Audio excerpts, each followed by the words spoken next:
Bom, então como nós terminamos no último vídeo, falando que o artigo 51, que trata lá daquele prazo de 60 dias, certo?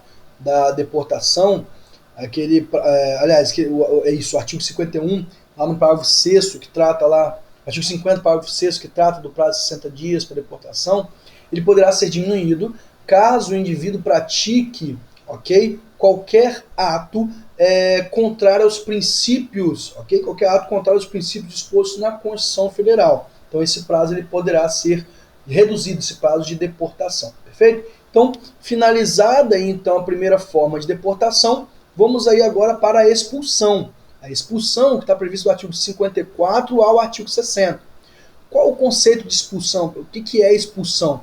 Trata-se de um processo pelo qual um país expulsa do seu território um estrangeiro residente em razão de ter cometido um crime, uma condenação criminal ou de comportamento nocivo à conveniência e aos interesses nacionais, ok? Então aí a expulsão prevista no artigo 54 a 60. O estrangeiro que eventualmente cometa crime ou pratique qualquer ato nocivo à soberania nacional, ele vai ser expulso do país. Vamos lá então ler o artigo 54 até o artigo 60, que traz para nós ali o procedimento de expulsão, perfeito? Diz o seguinte: a expulsão consiste em medida administrativa de retirada compulsória de imigrante ou visitante do território nacional, conjugada com impedimento de reingresso por prazo determinado. Então, quem é expulso, ele é expulso e também fica impedido de voltar para o território brasileiro.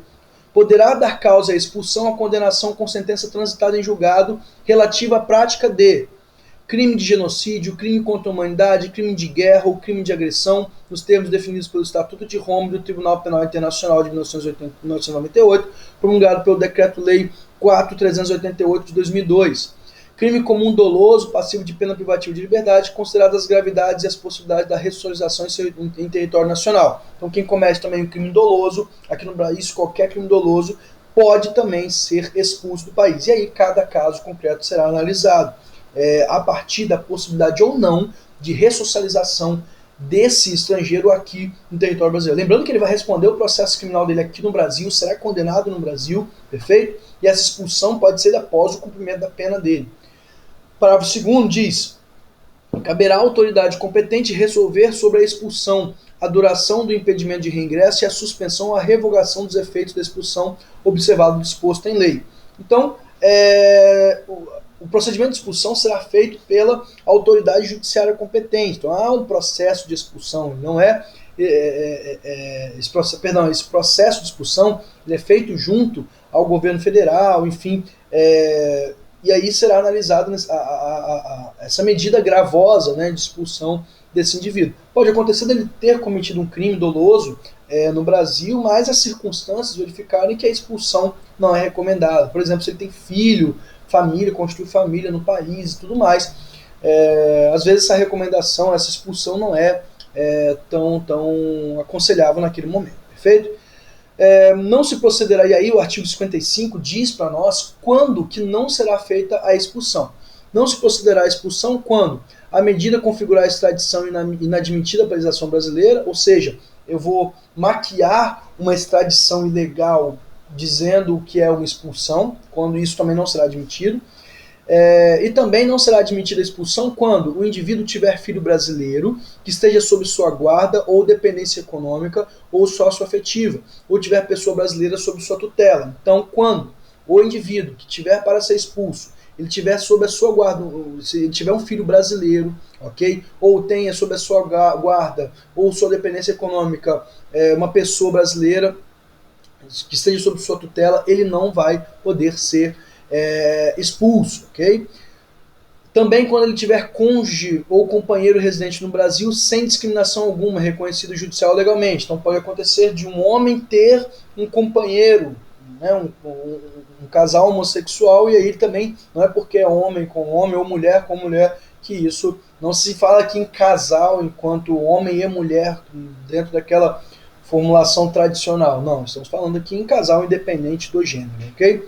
Quando também tiver ingressado no Brasil até os 12 anos de idade, residindo desde então no país. Então aquele estrangeiro que viva no Brasil que entrou aqui antes dos 12 anos de idade e mora aqui no país desde então, ok? Ele não poderá ser expulso, perfeito? Também não será expulso quando for uma pessoa maior de 70 anos e que resida no país há mais de 10 anos. Então, mais de 70 anos e resida no país há mais de 10 anos, considerada a gravidade e fundamento da expulsão, perfeito? Esses são, de acordo com o artigo 55, aqueles que não poderão ser expulsos, perfeito? Então aí o artigo 55 traz para nós as regras aí para a expulsão. Logicamente que no processo de expulsão, conforme nos indica o artigo 58, será respeitado o contraditório, ampla defesa, ok? A Defensoria Pública da União, ela será notificada da instauração de um processo de expulsão, se o expulsando não tiver um advogado constituído. Caberá pedido de reconsideração a essa decisão de expulsão no prazo de 10 dias, a contar da notificação da expulsão, e será considerada regular a situação migratória do indivíduo que estiver sendo expulso, cujo processo esteja pendente de decisão nas condições previstas no artigo 55. Lá no artigo 55, traz para nós ali os casos quando não poderá ocorrer, então, a expulsão. Perfeito? Então, essa é a expulsão, ocorrerá, portanto, quando for cometido crime doloso, crime contra a humanidade, crime de guerra, enfim, e também quando ocorrer algum crime doloso contra a vida, ali mais podendo, a depender do crime, ele não ser expulso, desde que verificada a possibilidade de reintegração, de ressocialização desse indivíduo. E por fim, a última forma de exclusão do estrangeiro é a extradição, que está previsto no artigo 81 ao artigo 89. Então, a extradição é a entrega por um Estado a outro, a pedido deste, de um indivíduo que em seu território deva responder a um processo penal ou cumprir pena. Então, imagine. E aí a gente tem um exemplo muito conhecido, o caso do italiano Cesare Battisti. O STF autorizou a deportação dele, ele deve responder a um processo criminal lá, há indício de que ele participava de uma milícia armada, né, um grupo revolucionário que matou, incendiou várias pessoas, enfim. E aí, então, ele foi deportado para responder esse processo lá na Itália. Então é um exemplo que nós temos aí atual, não é tão antigo. Então, sempre que um estrangeiro se encontra no Brasil, mas ele precisa responder a um processo criminal lá nesse país, ele pode ser deportado. Mas, atenção, existem requisitos para a extradição. Não é porque ele responde a um processo criminal lá, ou porque ele cometeu um crime lá, que ele tem que ser automaticamente extraditado. Vamos lá ver os requisitos para a extradição. Lembrando que os requisitos são cumulativos. Então veja bem, quais são os pressupostos para a extradição? Deve ter cometido um crime comum. Esse indivíduo não pode ser procurado por ter cometido um crime político, deve ser crime comum, ok? Além disso, um crime deve ser considerado crime nas legislações dos dois países. Quando falamos em crime comum, o crime ele tem que ser crime lá e tem que ser crime aqui, ok? Então aquilo que ele está sendo procurado para ser preso e processado naquele outro país, ele também tem que ser crime aqui na nossa legislação brasileira, senão ele não é extraditado. O crime também tem que ter certa gravidade, então a lei brasileira deve punir o crime com uma pena privativa de liberdade de no mínimo 1 ano, ok? Então não se faz extradição de indivíduos que cometeram crimes cuja pena privativa de liberdade é inferior a 1 ano, ok? Tem que ter no mínimo 1 ano. Além disso, o crime deve ser sujeito à jurisdição brasileira, ou seja, o crime não pode ser sujeito à jurisdição brasileira.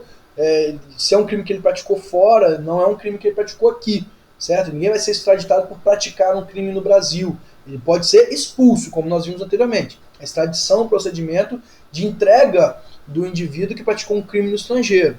E a punibilidade também, o último requisito, é que a punibilidade não esteja extinta pelo decurso do tempo, ou seja, para requerer extradição e para que seja feita a extradição, o crime que ele praticou lá fora, no país dele, não pode estar prescrito. Isso é muito importante, ok? Então, não pode estar escrito nem no estado de origem dele, no país de origem, nem no país extraditando, ok? Então, esses são os requisitos, perfeito? Finalizado, então, aí as formas de exclusão do estrangeiro no país, ok? A gente só pode, então, finalizar nossa aula falando sobre o asilo político, ok? Rapidamente tratar do asilo político. O asilo político e asilo diplomático.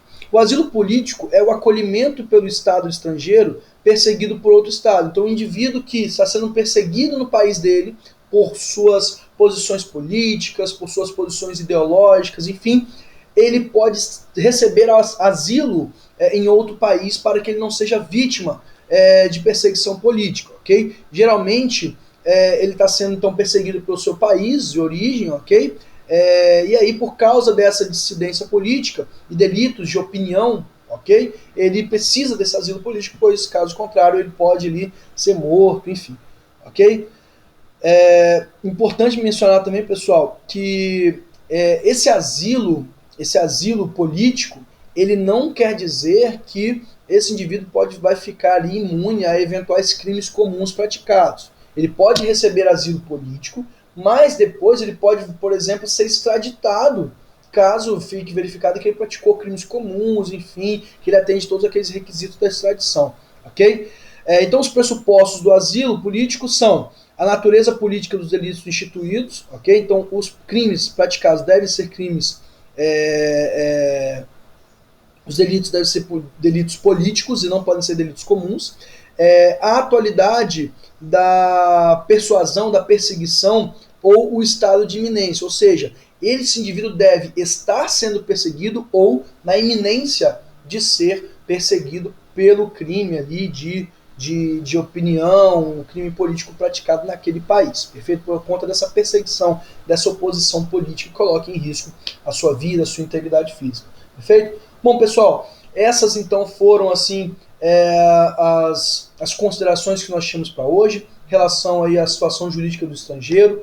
Nós vimos então o procedimento, nós vimos as modalidades de vistos, vimos os princípios do artigo 3º da lei em estudo, vimos ali a relação aos direitos fundamentais do estrangeiro, vimos o procedimento de extradição, de expulsão, vimos sobre o asilo político, e aí então a gente encerra aqui o estudo da situação jurídica do estrangeiro. Lembrando que eu peço a vocês que estudem, não esqueçam, vamos lá repetindo, não deixem de ler a Convenção de Havana de 1928, a Convenção sobre o Asilo Diplomático de 1954 e a Lei 13.445 de 2017, que foi objeto de estudo aqui na nossa aula, perfeito? Muito obrigado pela atenção, até logo, e nas nossas próximas aulas nós vamos então continuar, pessoal, nós vamos seguir, vamos dar entrada, vamos iniciar então o nosso estudo do direito internacional privado. Então a gente encerra aqui o estudo do direito internacional público. Na próxima aula nós iniciamos aí o estudo do direito internacional privado, já caminhando para o fim da nossa ementa prevista para esse semestre, ok? Muito obrigado a todos, tchau, tchau, até mais.